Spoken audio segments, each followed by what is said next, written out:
तो जैसा कि आपको दिखाई दे रहा है, आज अपन 7 फंडामेंटल फिजिकल क्वांटिटी, उनकी यूनिट्स क्या है और उनकी डायमेंशन क्या है, इनके बारे में आज सीखने वाले हैं। ठीक है, तो 7 फंडामेंटल फिजिकल क्वांटिटी कौन कौन सी है, उनकी यूनिट क्या है और उनकी डायमेंशन क्या है। ठीक है, इनके बारे में सीखेंगे इस वीडियो में। और आगे आने वाले वीडियोस में हम कोई भी जो क्वांटिटी होती है, या तो फंडामेंटल या ड्राइव, ठीक है, तो उनकी क्या करेंगे, अपन डायमेंशन निकालेंगे। ठीक है, तो सारे वीडियोस आपके लिए इंपॉर्टेंट होने वाले हैं, तो आप इनको देखते रहिए। ठीक है, तो देखो 7 फंडामेंटल फिजिकल क्वांटिटी। तो सबसे पहली फिजिकल क्वांटिटी आती है अपनी मास। पहली क्या है, मास। फर्स्ट है अपनी मास। ठीक है, तो जो मास जो फिजिकल क्वांटिटी होती है, इसकी जो यूनिट होती है ना, एसआई यूनिट। ठीक है, यहाँ बात जो करूँगा मैं एसआई यूनिट की बात करूँगा, ध्यान रखना। ठीक है, एसआई यूनिट, और इसी को अपन क्या बोलते हैं, एमकेएस। ठीक है, तो मास की जो एसआई यूनिट होती है ना, वो होती है अपनी केजी, किलोग्राम। केजी से क्या बोलेंगे अपन, किलोग्राम। ठीक है, तो पहली physical quantity, fundamental physical quantity कौन है अपनी, मास। उसकी होती, उसकी यूनिट जो है वो क्या है, केजी। ठीक है, अब इसकी डायमेंशन, तो ध्यान रखना, डायमेंशन के लिए अपन यूज़ करते हैं एम एल टी। ठीक है, आगे और भी यूज़ करते हैं, पर बेसिकली इन तीनों का यूज़ करते हैं अपन। ठीक है, तो एम होता है यहाँ पे मास के लिए रिप्रेजेंटेशन होता है ये एम। एल क्या होता है, लेंथ के लिए, और टी होता है टाइम के लिए। तो मुझे बताओ, जो मास है इसमें ओनली केजी आ रहा है, तो ये क्या है, अपना मास ही है, तो इसकी यूनिट आ जाएगी मास। मास की जो डायमेंशन होती है वो 1 आ जाएगी, क्योंकि मास 1 ही बार है, यहाँ पे एक ही है। ठीक है, यहाँ पे देखो, मुझे बताओ, मास में कोई लेंथ है क्या, नहीं है, तो लेंथ नहीं है तो उसकी पावर कितनी आ जाएगी, 0 आ जाएगी। क्या मास में टाइम है क्या, नहीं है, तो उसकी पावर क्या आ जाएगी, 0। तो मास की जो डायमेंशन होती है वो m1 l0 t0, और इसको अपन क्लोज ब्रैकेट के अंदर लिखते हैं। ध्यान रखना, कौन से ब्रैकेट के अंदर लिखते हैं, क्लोज ब्रैकेट के अंदर। इसको अपन ऐसे भी लिख सकते हैं, m की पावर 1। ठीक है, और ऐसे, ये इसको ऐसे भी लिख सकते हैं ना, डायरेक्ट ऐसे, क्योंकि इनकी पावर 0 है, और किसी भी की पावर 0 होती है तो उसको, उसकी वैल्यू क्या होती है, 1 होती है। आई होप आपको पता होगा। ठीक है, अब अपन सेकंड फिजिकल क्वांटिटी पे चलते हैं, फंडामेंटल फिजिकल क्वांटिटी। तो सेकंड है अपनी लेंथ। लेंथ है ना, सेकंड है लेंथ। तो लेंथ का जो एसआई यूनिट होती है या एमकेएस यूनिट होती है, वो क्या होती है अपनी, मीटर। ठीक है, मीटर होती है इसकी एसआई यूनिट। अब देखो, मीटर एक लेंथ है, तो देखो यहाँ पे वापस एम एल टी लिखता हूँ मैं, एम एल टी। एम क्या है, अपना मास होता है, एल क्या है, लेंथ है, और टी क्या है, टाइम है। हर एक बार बताऊंगा, आपको लन हो जाएगा। तो मुझे बताओ, लेंथ में मास है क्या, नहीं है, तो मास नहीं है तो उसकी पावर 0। मुझे बताओ, ये तो मीटर है, तो लेंथ ही है, तो लेंथ की पावर क्या आ जाएगी, 1 आ जाएगी, क्योंकि एक ही बार लेंथ। ठीक है, टाइम, टाइम यहाँ दे रखा है, लेंथ में टाइम है क्या, नहीं है, तो इसकी पावर क्या आ जाएगी, 0। तो इसको क्लोज ब्रैकेट के अंदर लिखेंगे। तो लेंथ की जो डायमेंशन होती है वो L1 होती है। लेंथ की डायमेंशन क्या होती है, L1। कोई भी लेंथ दे रखी आपको, ठीक है, तो उसकी डायमेंशन क्या हो जाएगी, L1। ठीक है, तो देखो, तो इसको अपन ऐसे लिख सकते हैं L1, और ये ब्रैकेट क्लोज। ठीक है, अब थर्ड फंडामेंटल फिजिकल क्वांटिटी की तरफ चलते हैं अपन। तो थर्ड है अपनी टाइम। क्या है, टाइम। ये फिजिकल फंडामेंटल फिजिकल क्वांटिटी, ध्यान रखना, इंपॉर्टेंट है सारी की सारी, एग्जाम में डायरेक्ट क्वेश्चन आते हैं ना। टाइम, तो थर्ड फिजिकल क्वांटिटी अपनी फंडामेंटल फिजिकल क्वांटिटी है टाइम। ठीक है, तो इसकी जो यूनिट होती है वो क्या होती है अपनी, सेकेंड। क्या होती है, सेकेंड। ठीक है, अब देखो टाइम में, तो यहाँ पे वापस लिखूँगा मैं एम एल टी। अब मुझे बताओ, एम क्या है, मास है, एल क्या है, लेंथ है, और टी क्या है, टाइम है। तो यहाँ पे टाइम में मुझे बताओ, मास दिखाई दे रहा है कि आपको, नहीं, तो एम 0। मास है ही नहीं, टाइम की बात कर रहा है, तो टाइम ही है ना, जिसकी बात टाइम की बात है, देखो टाइम ही दिखाई दे रहा है, तो टाइम। लेंथ है क्या, टाइम में नहीं है, तो 0। टाइम, देखो टाइम की बात करें तो टाइम तो है ही है, तो पावर 1 आ जाएगी, तो इसको क्लोज ब्रैकेट के अंदर लिखना है अपना को। ठीक है, और ये आ जाएगा अपना T1 की पावर। T1 पावर कितनी आ जाएगी, 1, है ना। आई होप आपको क्लियर हो पा रहा है ये। अब फोर्थ फंडामेंटल फिजिकल क्वांटिटी की तरफ बढ़ते हैं अपन। तो फोर्थ है अपनी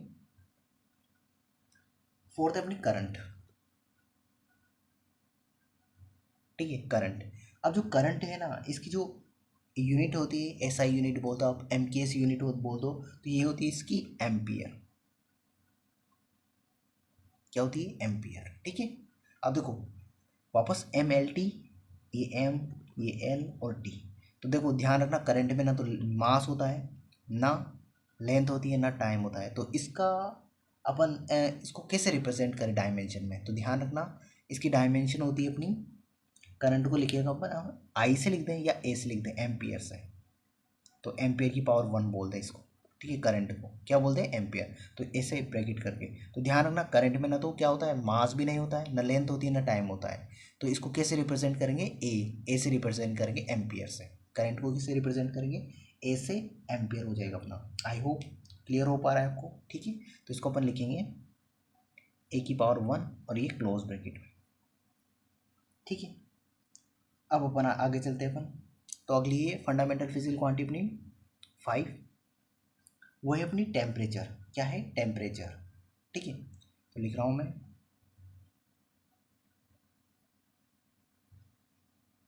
ठीक है, टेम्परेचर।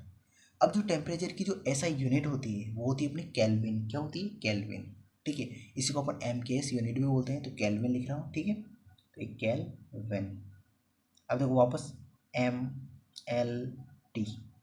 तो ये देखो टेम्परेचर में ना तो मास होता है, ना लेंथ होती है, ना टाइम, टाइम भी नहीं होता, ये दूसरा वाला टाइम है ना। अब इसका जो अपन डायमेंशन लिखेंगे ना, तो उसमें जब केल्विन आता है ना, तो वहाँ पे ध्यान रखना के आएगा। क्या आएगा, केल्विन का क्या आएगा, के। तो के की पावर 1 आएगी यहाँ पे, ये ध्यान रखना है। ये वाला टाइम अलग है, ये सेकेंड वाला है जो घड़ी वाला टाइम है, और ये जो केल्विन है ये अपना टेम्परेचर है, ये ध्यान रखना वाला टाइम है ना। तो ध्यान रखना, तो टेम्परेचर की जो डायमेंशन होती है वो क्या होती है, ओनली K1। ओनली क्या होता है, K1, ठीक है। अब देखो अगली फिजिकल क्वांटिटी अपनी फंडामेंटल 6 नंबर पे चलते हैं अपन। 6 और 7 दो और बची है ना। तो देखो 6 अपनी amount of substance, amount of substance, ठीक है। अब इसका जो ये जो 6 नंबर अपनी फिजिकल फंडामेंटल फिजिकल क्वांटिटी है, इसका जो यूनिट होती है, इसकी जो यूनिट होती है वो होती है अपनी मोल। क्या होती है, मोल। ऐसा यूनिट क्या होती है, मोल। तो ध्यान रखना, इसमें MLT लिखेंगे, MLT। तो M0 L0 T0। ना तो इसमें मास होता है, ना लेंथ होती है, ना टाइम होता है, ना तो मास होती है, ना लेंथ होती है, ना टाइम। तो इसका फिर डायमेंशन तो मोल, क्या लिखेंगे, मोल। मोल की पावर 1, ठीक है। तो इसकी रिप्रेजेंटेशन, इसकी जो डायमेंशन को लिखेंगे अपन, तो मोल की पावर 1 और एक क्लोज ब्रैकेट में लिख देंगे। आई होप आपको क्लियर हो पा रहा है। अब लास्ट एंड फाइनल 7 अपनी फंडामेंटल फिजिकल क्वांटिटी अपनी luminous intensity. Luminous intensity, luminous intensity, ठीक है। तो लुमिनस इंटेंसिटी का इसका जो SI मात्रक या यूनिट होती है MKS, वो होती है इसकी कैंडेला। क्या होती है, कैंडेला, ठीक है। इसको CD से दर्शाते हैं, CD से रिप्रेजेंट करते हैं। तो इसकी जो डायमेंशन हो जाएगी अपनी वो MLT। तो यहाँ पे देखो इसमें ना तो मास होता है, ना लेंथ होती है, ना टाइम होता है। तो इसका क्या लिखेंगे फिर, तो CD की पावर 1, ठीक है। तो ये आ जाएगा अपना CD1, क्लोज ब्रैकेट में CD1, ठीक है, क्लोज ब्रैकेट में ये। तो आई होप ये 7 फिजिकल फंडामेंटल फिजिकल क्वांटिटी, इनकी जो आपको यूनिट और इनकी जो डायमेंशन है, आई होप आपको अच्छे से क्लियर हुए हो पाई होगी। आई होप ये वीडियो आपको पसंद आया होगा, ये वीडियो आपको अच्छा लगा होगा। तो इस वीडियो के लिए इतनी, अगले वीडियो में अगली डायमेंशन के बारे में अपन सीखेंगे। तो आई होप इस वीडियो के लिए इतना ही खूब है। Thank you, bye.